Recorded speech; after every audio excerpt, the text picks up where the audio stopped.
Hey everybody, this is Abby from Realistic Kitchen and Gardens.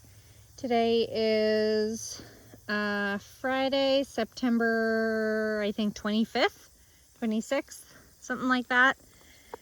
We are roughly 2 or 3 weeks away from our first estimated frost date. We'll see what actually happens. But we have finally had a nice bit of rain. Probably, I would guess at least 2 inches of rain, and it's continuing to rain, so everything is enjoying it. It's still wet, which is fine. I'll take the free sky water. So row A is still desolate. I really need to, now that the ground has been well watered and softened up, I really need to come out here and plant a nice cover crop in here. Everything that's going in the ground this fall is in. So anything left from the summer either should come out or, oh look, a honeybee at my nasturtiums, wherever it is. Lemon basil still going strong. And then our Florence fennel, bulbing fennel, is still continuing on. You were very tangled. The bulb will continue to get bigger. I need to continue to weed and water. This nasturtium that I transplanted for some reason earlier this season is looking like it's coming back a little bit. This is, I think, the yellow one. And then the fourth Florence fennel is continuing on. This nasturtium is definitely coming back. I think this is the largest one that had been climbing. And then this end one is the pink one, which surprisingly is coming back also. And that looks like, I think, a marigold. Either a marigold or a tomato. Hard to tell. I'm not going to pinch it to smell it. Excuse me. I took off all the shade cloth because the hottest day coming up is going to be 80 degrees, which they can survive, all the brassicas. Normally brassicas, like broccoli, cabbage, cauliflower, all that jazz, can tolerate up to 80 degrees. And then after that, it is more prone to like sprint to flower, not develop its whatever part of the plant you eat. Like broccoli is the flower head. Kohlrabi is the root, or like a fat modified stem. Cabbage is a bulbing thing, and Brussels sprouts are kind of the same. Anyway, this is blue ribbon heading broccoli. I don't know what the hell's going on with this one. This one's very chubby. Looks like the stem's starting to crack. But you'll see some damage from cabbage looper, cabbage worm thingies. It's mostly growing out of it as it progresses. I need to add another spray after all this heavy rain of Bt bacteria, which targets caterpillar life stage insects. But they're doing pretty good. I think their harvest is supposed to be like 55 days after transplant. But these guys have certainly seen stress. I mean, it's been 90 degrees easily this season, so I'm not surprised they're having some issues. I need to look into this really fat, thick stalk, though, that's cracking, because I haven't seen that before, personally. I've personally been gardening about 5 years now. This is my 5th year gardening, so who knows?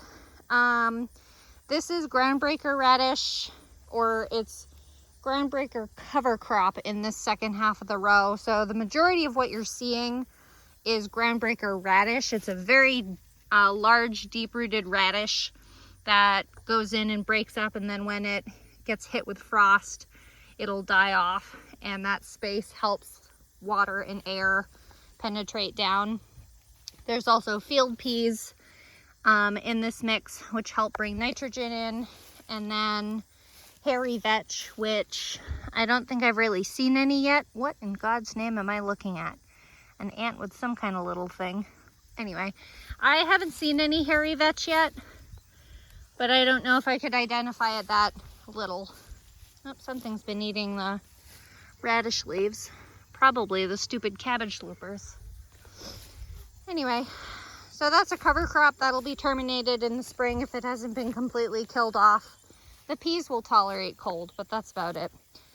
This empty plot that really needs to be shredded up and put a cover crop in. Definitely a groundbreaker crop there too. Lupine is continuing on. I think Russell mix. There were 2 plants, but I just keep treading in here, so I'm really surprised that's alive still.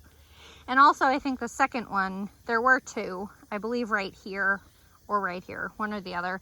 One of them looked like it had been suffering from some kind of like powdery mildew disease. So again, I'm very surprised.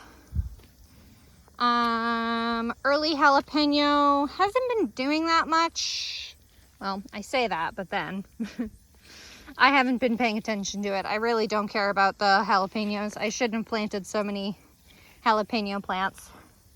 Next year, I certainly have a goal to plant, to do better and make sure I get seeds that are supposed to be what they're supposed to be. Burgundy okra is loving the rain. Unfortunately, after it rains, all these pods shoot up huge. So this might still be tender enough, but like that one's probably too big and woody. I've basically been taking them, chopping them up and freezing them and then packaging them in 10 ounces. This might still be edible texture to make gumbo later in the winter. I just saw what I thought was a cucumber beetle, but I don't know why a cucumber beetle would be on okra. But red burgundy okra has been great. It's a nice large statuesque plant, but unfortunately it's so late. I'm going to try to start okra inside next year. I've had difficulty doing that in the past. I start all my cucurbits inside though. Cucumbers, I don't start zucchini inside. Let's see, cucumbers, all the squashes, watermelons, all that I start inside. Here is giant red Ozark. Again, these plants are cooked, but I just wanted to show you that it has ripened, surprisingly enough, but it also has really bad sunburn. So that pepper is dead anyway, or at least certainly not good edible quality. But these okra are covered in flower and pods. I haven't, oh, there's another pepper that's red. Are you edible? No, you have sunscald on your, I don't even know how sunscald got there. It's on the back side of it's on the north side of the plant. Bonfire salvia is still freshly flowering. That'll obviously get killed off in the first frost. I love okra flowers. Again, they're in the, look at all these pods up high. They're in the hibiscus family, so of course their flowers look similar. These giant long pods that get too woody and I miss, I'm going to let dry out. And I'm going to split them open and try to make a like holiday decoration ornament kind of thing that looks like a, oh, the word was in my head and it just left. You know, the winter flowers, but they're not flowers. They're poinsettias. There you go. I'm going to split the pods open to be their star shape, and then maybe split the stem, leave the stem attached, but split it and paint it yellow so that it looks like a poinsettia.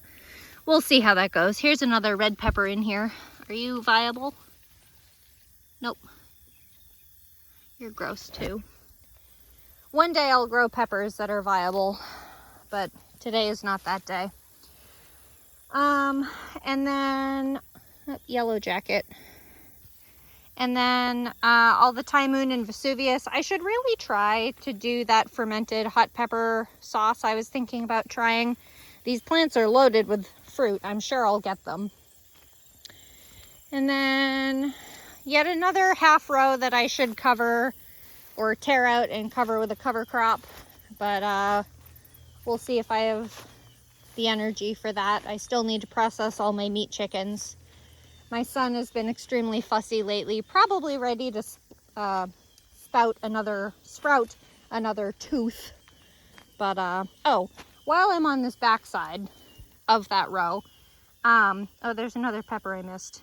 Emerald Towers basil, which is a Genovese type. The leaves are a bit smaller, and they're meant to be very columnar in growth habit, which they certainly are.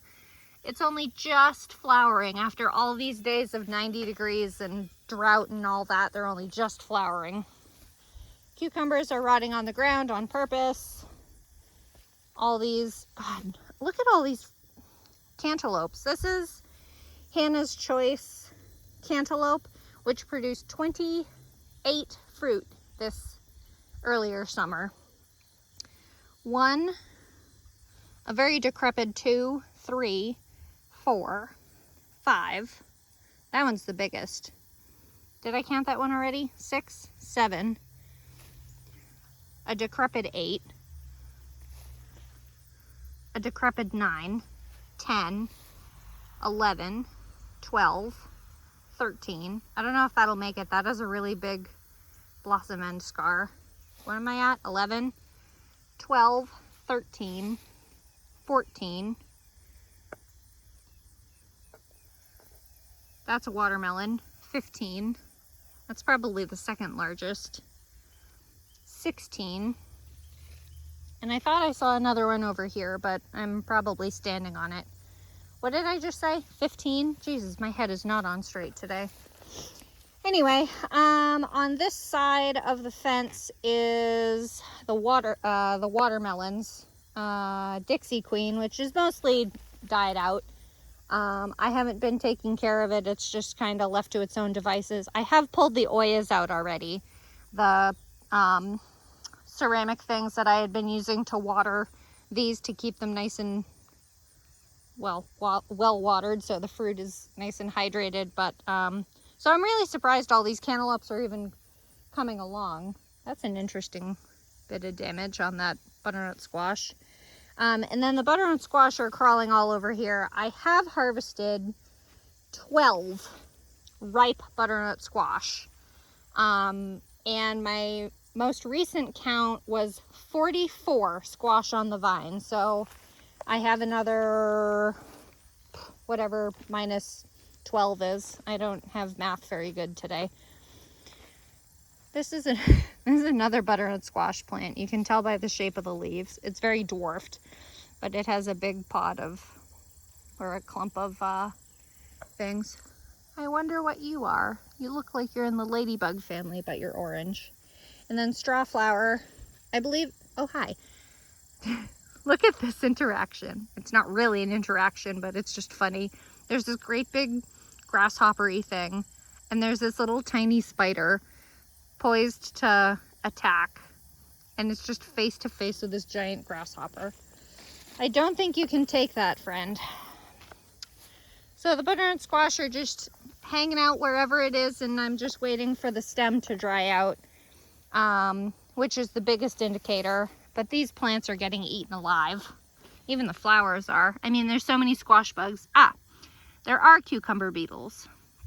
So these yellow beetles are cucumber beetles, and they are what spread the bacteria disease that starts with an A.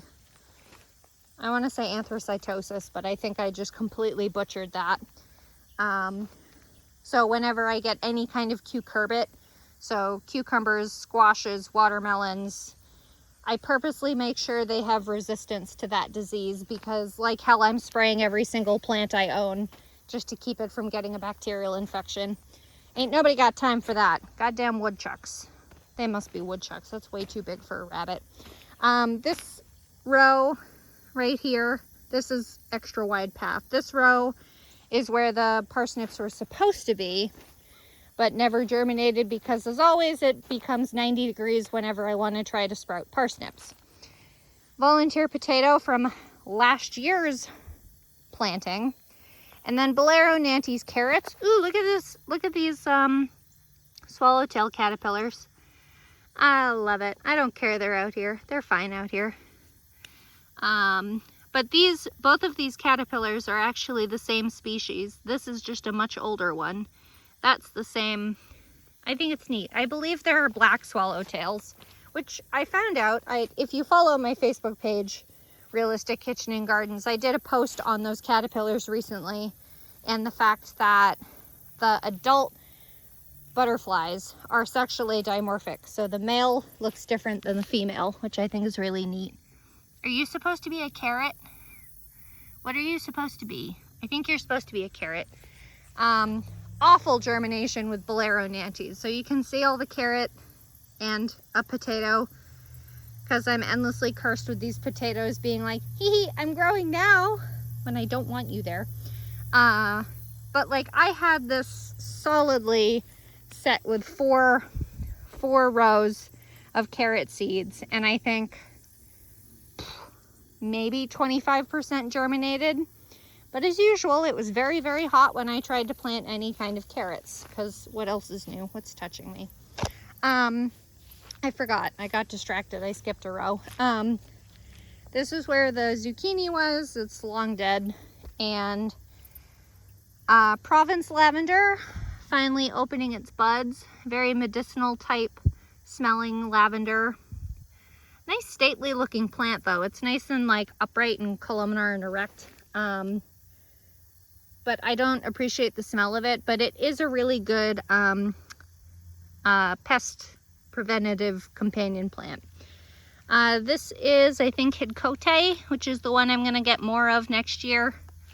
This is Munstead, which is, I feel like, flowering really late. But that's the stage you want to harvest your lavender buds at. And then God only knows where poor Elegance lavender went. That was the one I started from seed. This patch otherwise was originally for spring lettuce, but I haven't gotten there again yet. And then Cherry Queen Zinnia is still trying her best, carrying on. I love these double bloom variants. And then there's also a few Strawberry Fields Globe Amaranth kicking out flowers. Little patch down here. The straw flower is doing yet another round of, what the hell happened to you? Why do you look like that? They're all black. That's new. But it looks like the straw flower is doing a whole nother round of blooms. They're surprisingly uniformly like at the same stage, which is neat. And then between all the grass fronds is, oh, I forgot to point out orange button calendula. Not my favorite, but it's hanging in there. And a lemon basil that volunteered itself. Wild violet petunia from Baker Creek. I really like that variety. And then we've got, I'll be on this side, we've got, this is funny to see. This is sprouting broccoli. Oh, here's the perpetrator now, laying eggs on my shit. Pain in my ass. Those are cabbage moths. They look almost like there's two. I don't know why it looks so wide. This is burgundy sprouting broccoli, which is a little deceiving because the foliage is not purple at all, but the florets that it produces are purple. And then there's also a bunch of little California poppies sprouting in between. That almost looks like a snapdragon. These guys are lodging really bad, falling over. I'm a little confused as to why, but this is the north side of the row. This is the north side of the row, so I just pushed this back so the rain could get at them really well.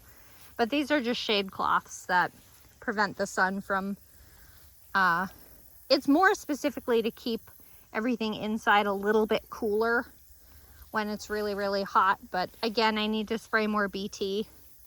And then I need to pull that grass clump out. But this is a patch of, actually it starts, I thought I heard something. It starts more like here. This is all Bloomsdale long-standing spinach. I did thin this a little bit. I need to thin it a little bit more. But there's a few California poppies that I've let stay in here. Ooh, there's also some sweet alyssum here too. Look at that. I love sweet alyssum. This was where my pollinator flower patch in the spring was, that I pulled out and put in here so I could put my strawberries there. And the seeds just, you know, continue to produce. My kale, this is Purple Moon from, I believe, Renee's. This is basically the main leader that got nipped, probably by either a rabbit or the woodchuck. So it's trying to sprout down at the base of it. Here's the other one that's continuing on, even though it's gotten nipped a couple times. Mostly just side leaves. If I could actually look at it, that would help you guys better. And then both of these are winter boar and a worm randomly on the surface. Surprised you haven't been grabbed by a bird. Both of these are curly kale. Purple Moon is really cold hardy. Winter boar less so, weirdly enough, even though they're both curly varieties. This is Promise cabbage, which is a green storage variety. This is a new one for me. There's a cabbage looper on it now. Goddamn things. I told you, after the rain, I need to reapply my BT.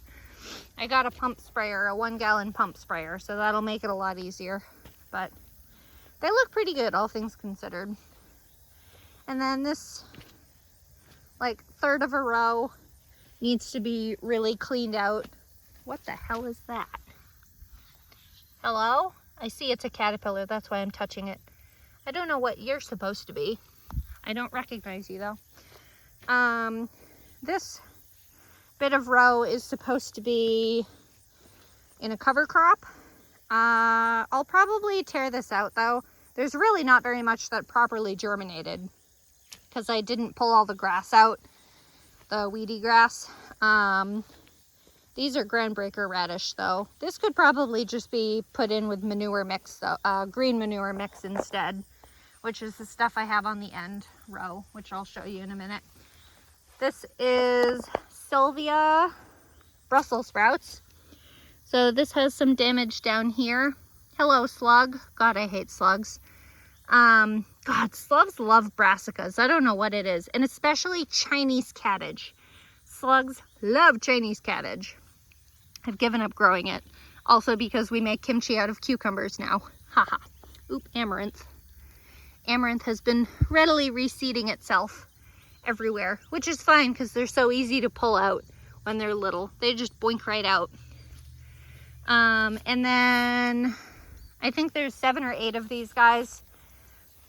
There's some damage. The newer leaves look pretty good though. I'm not super concerned. This one got chewed up like completely at the beginning. So hopefully this one's able to bounce back, but I'm assuming not. And there's more caterpillar poop on it, so we'll see where that is. That is, I think, poke weed. Yeah. So Brussels sprouts. There's a big wad of amaranth. This is Buscaro, however you want to pronounce it. Purple storage cabbage. So these will take a bit longer. They'll be more of like a winter harvest. I think they're 70 some days if I remember correctly. Purple cabbage always takes way longer than green cabbage for whatever reason. Amaranth, amaranth. Da, na, na, na, na, na, na. Anyway. And then here is supposedly tiara cabbage, but that looks like broccoli to me. That looks like my, I thought I planted 4 tiara cabbage, which is my tried and true variety of green heading cabbage, but apparently not. Apparently I got more broccoli, which is fine. We like broccoli. It's either broccoli or sprouting broccoli, but either way, it ain't cabbage. There's the first tiara, which has been chewed up pretty bad. And then here's the second one, which looks much better. Tiara is pretty faithful no matter the temperature, but only got 2. You do look pretty good, dear. Congratulations. Keep going. And then this is Tundra overwintering cabbage. So this is lightly savoyed, so the leaves are a little more crinkly than regular cabbage. But this is from Territorial Seeds, who I believe is out of Oregon, if I remember correctly.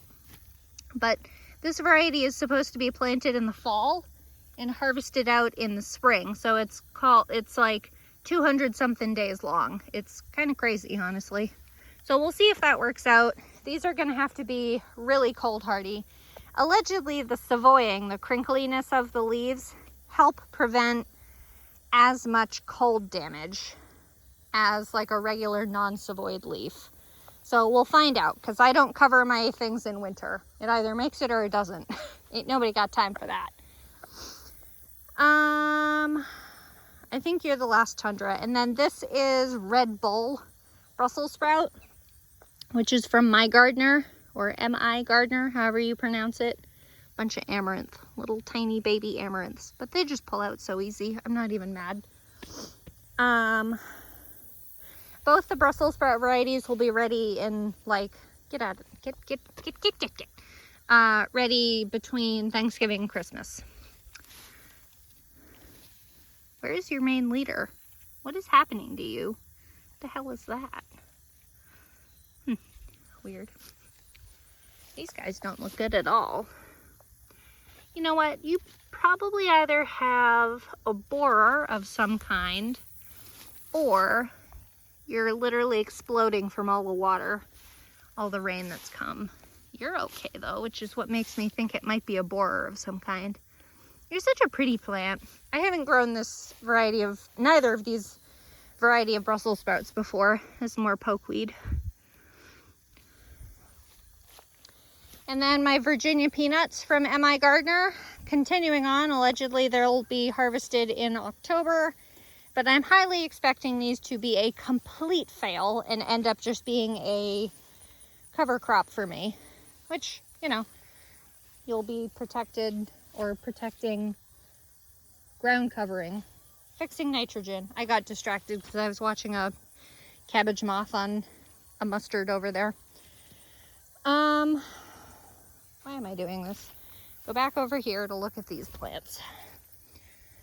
One more row? No, this is fine. Florenza sunflower basically looks done. I see one bloom in good shape.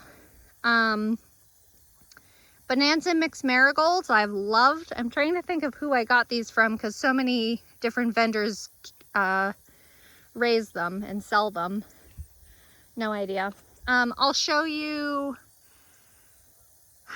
Champion of England peas on the other side more, but they're doing really good. I haven't been harvesting. I've been much slacking.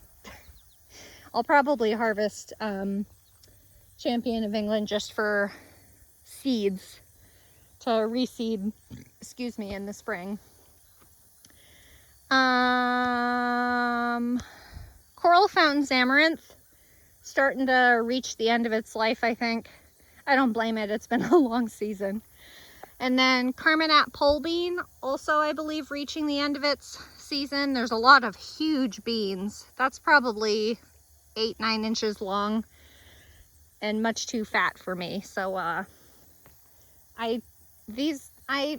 prefer, I forget what they're called, but basically the beans are like more like a French fillet style bean. They're really tender and lightly flavored. I've gotten probably 16 pounds of beans. I've probably only processed about 12 though, because it's been a little bit crazy around here very lately, or very recently rather. But they're ready to harvest again. The leaves are kind of ridiculous. They've been very hardy. They've been going through the drought. I had been picking every other day, every 3 days, something like that. And getting about 2 pounds a piece each seeding, and I think there's 16 feet of plants, which isn't bad. So I'm not unimpressed with them, but I'm going to try a green variety next year because with pole beans, the reason I started growing purple beans is so I could see them in the foliage easier. But now that I'm doing pole beans, and the lowest one is like at my knee height or more, I don't need them to be super visible. Now this is the green manure mix, which is a mix of ryegrass, field peas, which I haven't really seen a lot of the field peas, hairy vetch, and crimson clover, I think, which might be these, would be my guess. I haven't seen crimson clover come. Oh, here's a field pea. There's a field pea. Ooh, I think that's probably hairy vetch. Yeah. This is hairy vetch. So I don't know if any germinated from the other batch, but hairy vetch, probably crimson clover, the ryegrass. So the ryegrass and the field peas will overwinter. But a couple of the other things will winter kill. And this is growing pretty great. This is probably only, what, 3 weeks old now? So, but the point of this is to help loosen the soil, keep it covered over winter, because soil that's not covered over winter is apt to erode away and that kind of thing. So getting it covered up. I don't know what this is.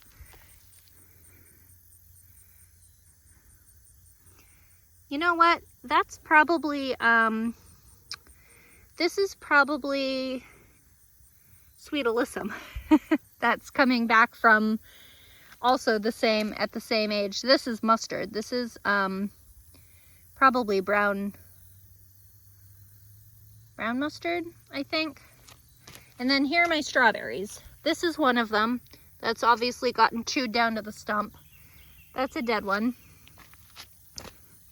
Here's 2 of them. There's a mustard, which is right around I need to break this leaf off so it doesn't shade the strawberry. Because I'm on the north side of so shade will be cast this way. Strawberry. These are all, what's your variety name? What's your, Flavorfest. There we go. This is all Flavorfest strawberry from, I got plugs, started plants from, that's more mustard, from Berlin Seeds. That's a dead one. That dried out. That's a dead one, also dried out. That one looks good. I've been having to spray these with BT because caterpillars have been eating them a lot too. But these look good with all the BT sprayed on them. There's another dead one, so there's 2 in a row there. I need to pull this clump out. I don't know what that is, but it's not a strawberry, I can tell you that. Probably nothing I need. Come here, root. This is the wild growing allium little bulbs. I forget what it is, allium viscosum or something. This is another strawberry that's barely trying to come up. This one you can see how much it's been chewed on. These brand new leaves haven't had any BT on them, so they're prime targets for caterpillars. I know they're black caterpillars, but that's all I know. I don't know that many caterpillar species, but I know butterfly ones, which is silly because technically all caterpillars are butterflies of some kind, or moths. But these are starting to establish pretty well. It's been pretty hot, nice and sunny, good deluge of rain. I have been watering these strawberries regularly. There's another dried out one. So hopefully these are able to establish pretty well before the hard freezes. Strawberry plants are pretty hardy to winter cold. Wind damage is the biggest enemy to a lot of plants. Not necessarily just the cold, but the wind, because it dries it out too. So we'll see how they do. I can't remember, I did the math already, but the cost of those strawberries to make them worthwhile, I think I would need to harvest 25 pounds to make it worthwhile. But honestly, even if I don't harvest the 25 pounds of fruit next year, if I'm able to get a decent number of pups to transplant and start another patch and not have to buy more plants, then that would be decent enough too. Because I think with shipping it was 70 some bucks for 36. And I think I'm down to 30 plants because of all the dry heat. So we're getting there, we're trying. So there we are, 3 weeks to the first frost. All the brassicas will be fine through the frost. The squash need to come in, the fennel need to come in once they're ready. The okra will get killed off by the frost. Yeah, that's about it. I don't have, oh, the watermelon and the cantaloupe will be killed off by the frost, but I've kind of already chalked them up to done because I doubt they'll be able to produce a good tasting squash or good tasting fruit. I've even left a number of watermelons on the vine. I should bring those to my chickens. They'll get good use of it no matter what it tastes like. Good water. But that's about it. So if you like this kind of stuff, please like, comment, and subscribe for more.